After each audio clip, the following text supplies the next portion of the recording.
балалар, бүгінгі біздің өтетін тақырыбымыз металдар мен бейметалдар. Біз барлығымыз білеміз, күнделікті өмірде осы металдар да, бейметалдар да пайдаланып жүргенімізде. Яғни күнделікті тұрмыста, өмірде металдар да, бейметалдар да бар. Айналамыздағы металдардан мысал келтіріп жіберейікші, қандай метал бар?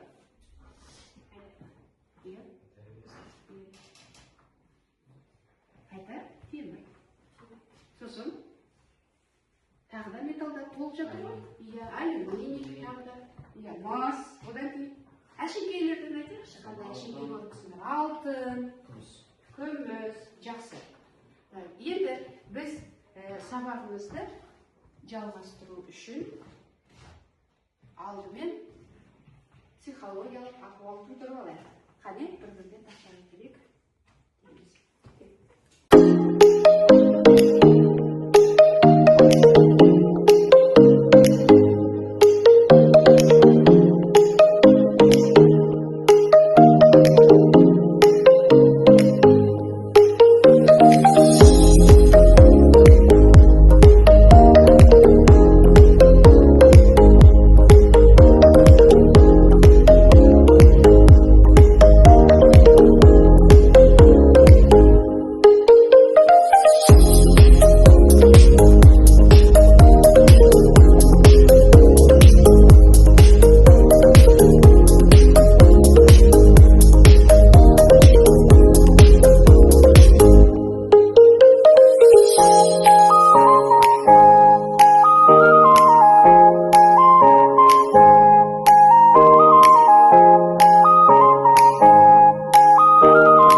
Суреттерде әртүрлі көңіл күйлер берілген.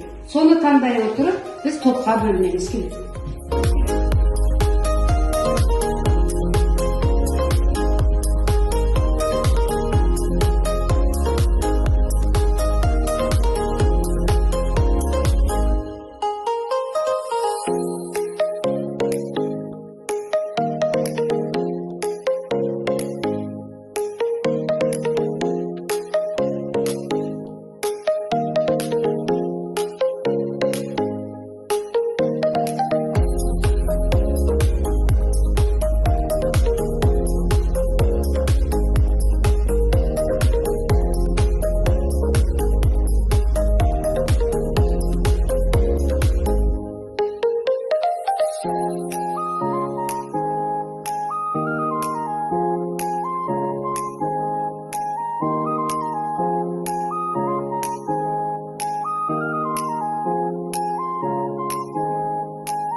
Химиялық элементтердің периодтық кездегі орналасуына сәйкес қасиеттері болушы.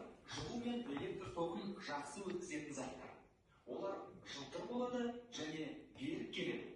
Металдар иілгіш, созылғыш болады және электр тоғын жақсы өткізеді. Бейметалдар электр тоғын өткізбейтін немесе нашар өткізетін заттар.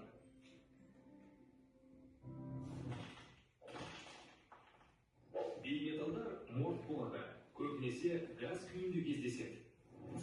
Металдар электр тоғын өткізеді, ал бейметалдар өткізбейді. Металдар техникада қолданылады, ал бейметалдар өмір үшін өте маңызды. Металдар жылу мен электр тоғын жақсы өткізетін заттар. Олар жылтыр болады және берік. Жалпы металдардың қасиеттері қандай дегенде, біз есімізге түсірейік. Металдар қатты көбінесе. Көп металдар қатты. Мысалы, темірді алайықшы. Темірден тұрмыста болсын, техникада болсын, жалпы өндірісте болсын, көптеген заттар жасайды. Неге? Себебі ол қатты. Одан басқа зат жасауға болады деген сияқты. Сол секілді алюминийдің бір ерекшелігі жеңіл болғанымен де тұрмыста көбірек қолданылады. Неге? Себебі, мысалы, ыдыстар жасаймыз, ыдыстар жаңағыдай коррозияға төзімді, жеңіл, арзанға түседі. Сондықтан да ыдыстар ыдыс-аяқтар жасайтын білеміз. Жалпы металдардың түрі жылтыр. Сондықтан да, мысалы, алтынды күмісті алатын болса, одан зергерлік бұйымдар жасайды дейді. Яғни бұл бағалы металдарға жатады. Алтын да күміс те, сондықтан да әшекей бұйымдарды жасайтын білеміз. Олар жылу мен электр тоғын жақсы өткізеді.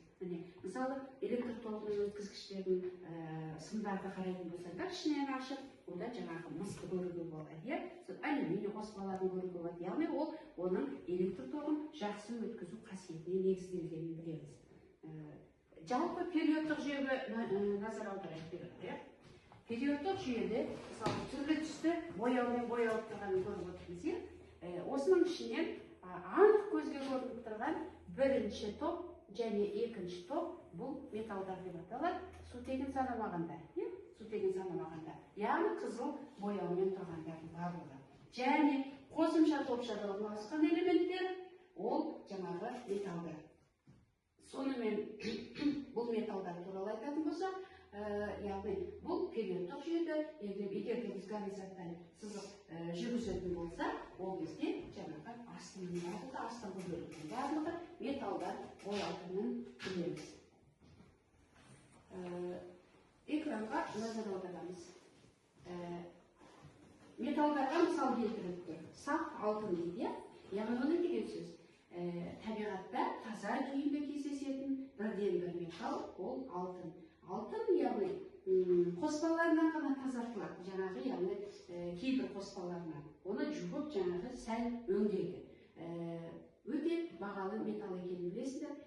Біздің, мысалы, өзіміз тұратын жердің, аймақтық компонент ретінде, мына бақыршық кен орнында алтын алынатынын білесіңдер. Мысалы, біздің Қазақстанның жері өте бай, жер қойнауының барлығы жаңағы осы периодтық жүйенің ішіндегі металдардың көпшілігі осы біздің жер астында екенін білеміз.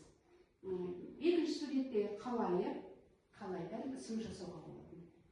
Ары қарай болат ыдыстар.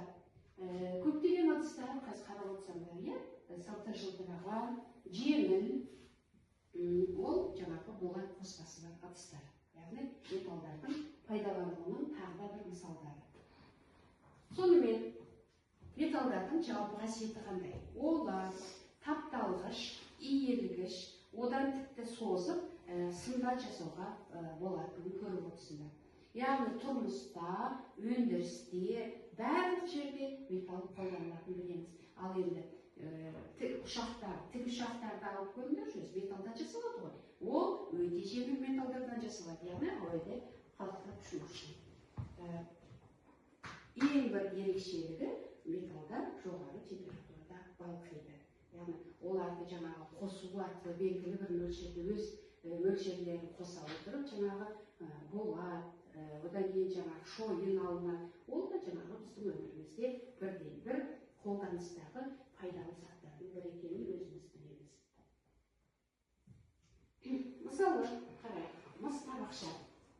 Ерекше жаңағыдай табақшаның бір түрі бізде жаңағы өте ертеден пайдаланып келе жатқан ата-бабамыздың металдарының бірі.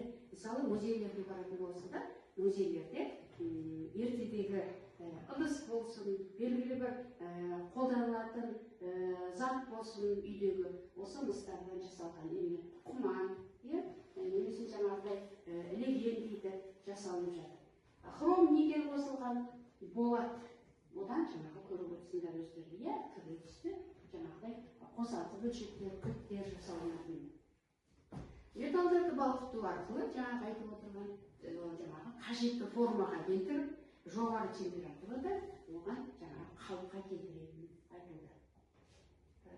И бейметалдарға келейік.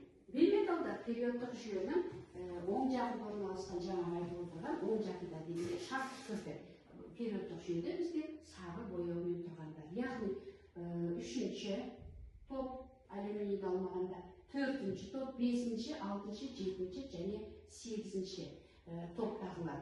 Жетінші топтың ерекшелігі галогендер деп аталады, тұз түзушілер деп аталады. Яғни бұлар осы бейметалдар металдармен қосыла отырып тұз түзеді. Мысалы, натрий мен хлордың қосындысы кәдімгі ас тұзы болып есептеледі. Сегізінші топта ең соңғы тұрғандар инертті газдар. Инертті деп айтқан себебі, яғни ол басқа еш затпен байланысқа түспейді, қосылыс түзбейді. Бірақ та неон жаңағы түнгі жарық беруші, жарқылдап жаңағы жазулар тұрады ғой, рекламалық, жарнамалық. Соған пайдаланады. Аргон газы ретінде қолданады жаңағы. Аргон деген жаңағы гелий шарларды толтырады. Яғни өте жеңіл қасиетіне байланысты ауада қалқып ұшатыны, сондықтан гелий жаңағы шарларын. Бұлардың ерекшелігі неде? Олар жылу мен электрді нашар өткізеді, оқшаулағыш ретінде қолданылады. Көбіне бұл бейметалдар сұйық күйінде кездеседі, газ күйінде кездеседі, және де ерекшелігі жаңағыдай магнитке тартылмайды, морт-сынғыш керек көп жағдайда, ал сұйықтықтар ол белгілі, сұйықтық қасиет ерекшелігі деп біз білеміз. Күкірт жаңағыдай табиғатта көбінесе кезігеді. Ал жаңағыдай ауада завод фабрикалардың жаңағы жұмысы нәтижесінде ауаға бөлінеді ғой күкірт. Сол жаңағыдай жаңбыр жауған кезде сумен жаңбыр тамшыларымен араласады да қышқылтық жаңбыр болып жауады, бізге өте зиянды денсаулыққа. Ол тіршіліктің барлығына өте зиян екенін анықтап айтамыз. Фосфор, графит көріп отырмыз, суреттен карандаштардан графит жасайды. Графиттен карандаш жасайды. Бейметалдардың негізгі қасиеті морт-сынғыш, иілмейді және пішінін өзгертуге келмейді. Көбіне жаңағы газ күйінде, сұйық күйінде және кейбіреуі қатты күйінде болатыны бар. Шындары. Ерекше бір бейметалдарға айтып өтейік. Селен қатты бейметал, бром газ күйінде, оттегі газ баллондарда сақталады. Оттегі көп жағдайда білесіңдер, адам тыныс алмай жатқан кезде, тыныс ала алмай, ауа жетпей жатқан кезде, медицинада, емханаларда кислородный подушки деп айтады ғой. Яғни ол жаңағы қосымша тыныс алу үшін жаңағы адамға жаңағы қосады. Тыныс алуды жеңілдетеді. Қазір енді біз топтық жұмысқа ауысамыз. Оқушылар қазір сізге топтық жұмыс орындайсыздар. Элементтің электрондық конфигурациясы оның пилоттық жүйедегі орнымен байланысты. Тапсырма берілген элементтердің электрондық конфигурациясын қарап, оларды топ нөмірімен сәйкестендіріңіздер. Әр топ өзі атаулы таңдаған жауаптарын дәлелдеп түсіндіреді. Жұмыс уақыты 3-5 минут. Сәттілік. Оқушылар қазір сіздерге қазір топтық жұмыс беріп тұрмын, ойлаңыз. Алдарыңызға топтық жұмыс. Яғни түсіндіріп өтейік. Первая сонда. Бірінші топтың, жетінші топтың және сегізінші топтың элементтері берілген және электрондардың конфигурациясы берілген. Яғни, мынау жаңағы қай периодта орналасқанына қарай сәйкестендіру жасаймыз. Мысалы, бірінші топ осылардың қайсына сәйкес келеді. Енді топтық жұмыс жасаймыз. Әртүрлі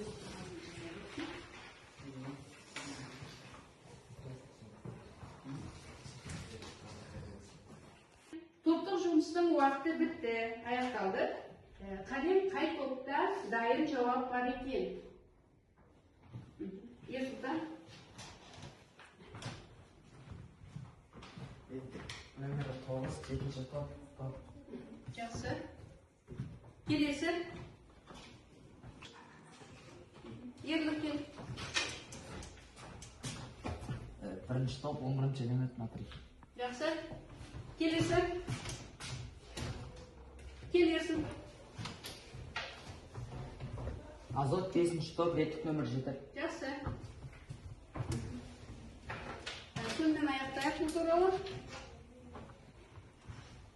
Жұмыс жасайды енді. Тақтаға қарап, функционалды сауаттылыққа берген тапсырма мәтінді оқиық. Ас үйде су қайнататын шәйнектің түбінде қақ пайда болады. Натрий дейді соны. Қақтың негізгі құрамында кальций және магний карбонаттары бар. Шәйнекті тазалау үшін адамдар сірке суын пайдаланады. Сұрақ: қақ неліктен пайда болады? Бұл жерде металл ма, әлде бейметалл ма біздің айтып отырғанымыз? Содан кейін сірке суы қақты қалай ерітеді деп айтаймыз. Реакция нәтижесінде қандай газ бөлінеді? Ойланайық. Ойланайық. Кім жауап беріп жеді қане?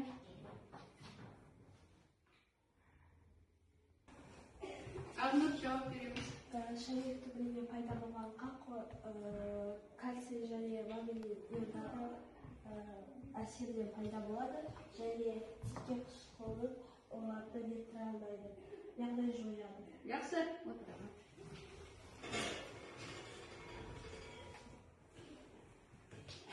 Ал енді бүгінгі сабақтың тақырыбы бойынша мынадай сұрақтарға жауап беріп көрейік.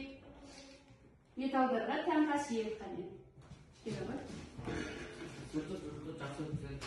Жақсы. Келесі.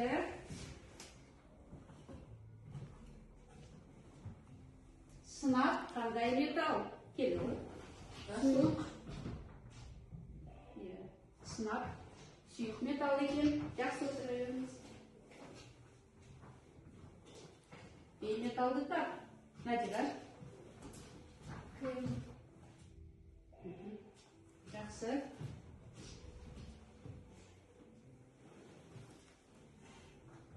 Металды тап. Ерлік. Жақсы.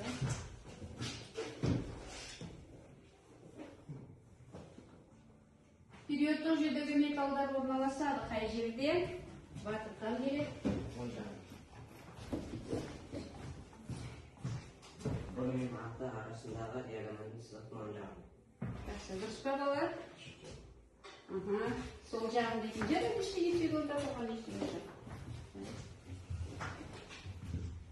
Ең қиын балқитын металл. Ерсін.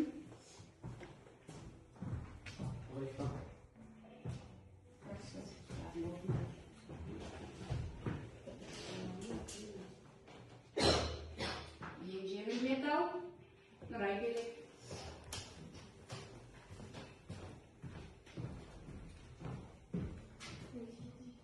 Жақсы. Келесі. Ең жеңіл бейметалл. Ең жеңіл бейметалл.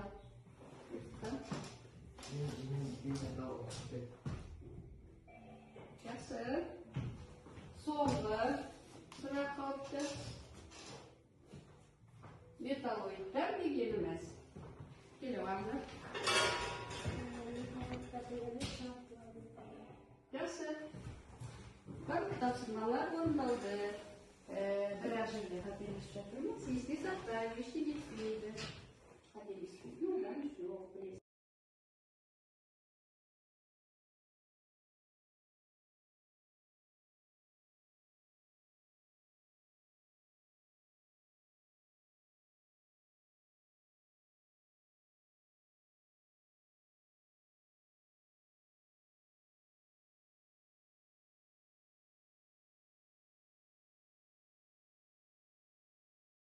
Oh,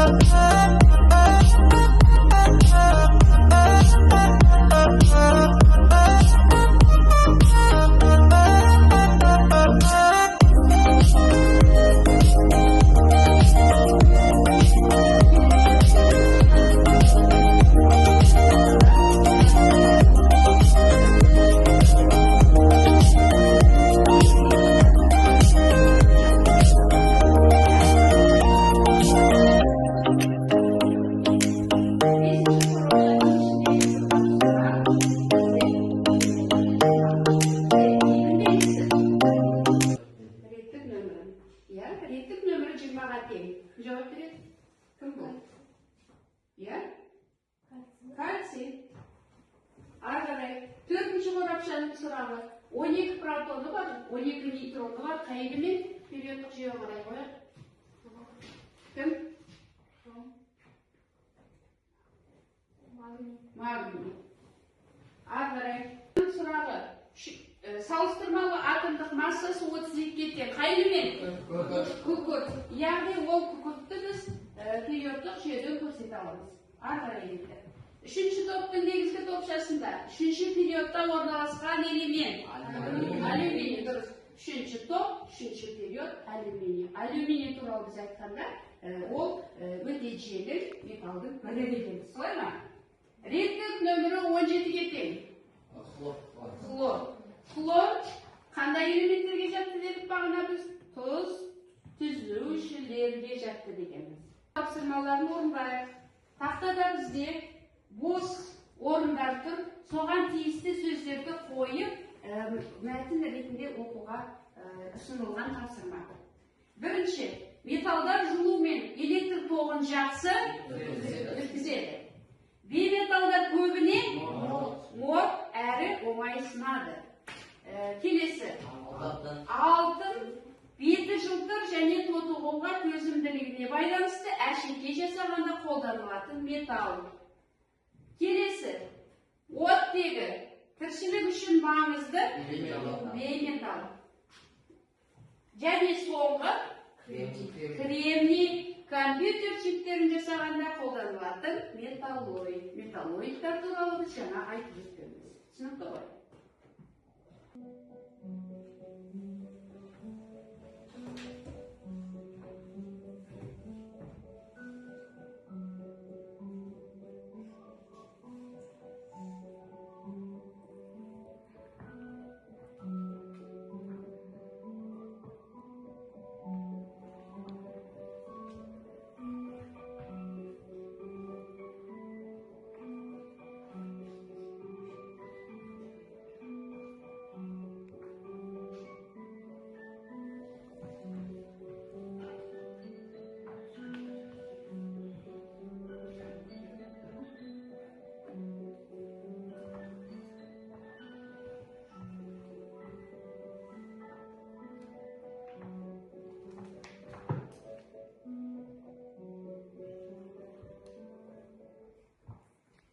Бос орындарды соны толтыру керек боламыз.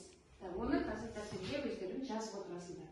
Яғни металдар, бейметалдар және металлоидтар берілген, солардың қасиеті мысалы. Агрегаттық күйі металдарда қатты білеміз ғой? Білеміз. Ары қарай. Бейметалдарда қандай? Жақсы. Металлоидтарда қандай? Әртүрлі көбінесе мол. Өткізгіштік жағынан металдар жақсы өткізгіш. Бейметалдар нашар өткізеді, металлоидтар орташа. Ары қарай. Металдар жылтыр, ал бейметалдар жылтыр емес. Ол айтып отырғанымыз жаңа газдар, сұйықтар, ол қарама-қарсы қасиет көрсетті. Металлоидтар жылтыр және күңгірт болып келеді. Сонымен табиғаттағы әрбір элемент өзінің қасиеттері бар екен, өзінің қолданысы бар екен. Ерекшеліктермен бір-бірімен жаңағыдай бөлінеді екен.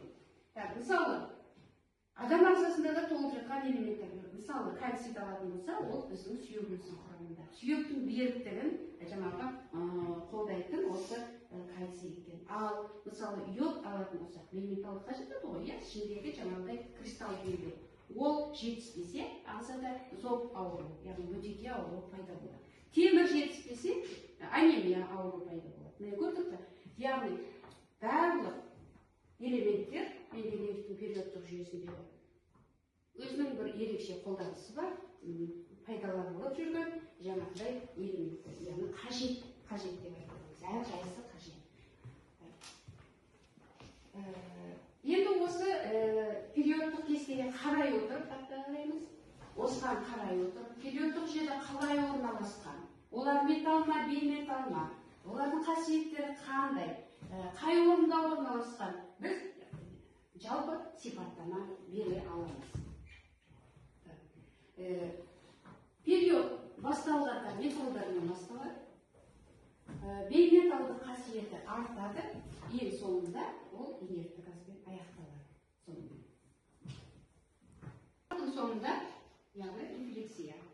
әрқайсымыз келіп, бүгінгі сабақ туралы ойымызды білдіреміз. Яғни, барлығы түсінікті ме? Әлде жартылай түсіндік пе? Немесе мүлдем түсінбедік пе? Керек. Барлығы түсінікті дейді.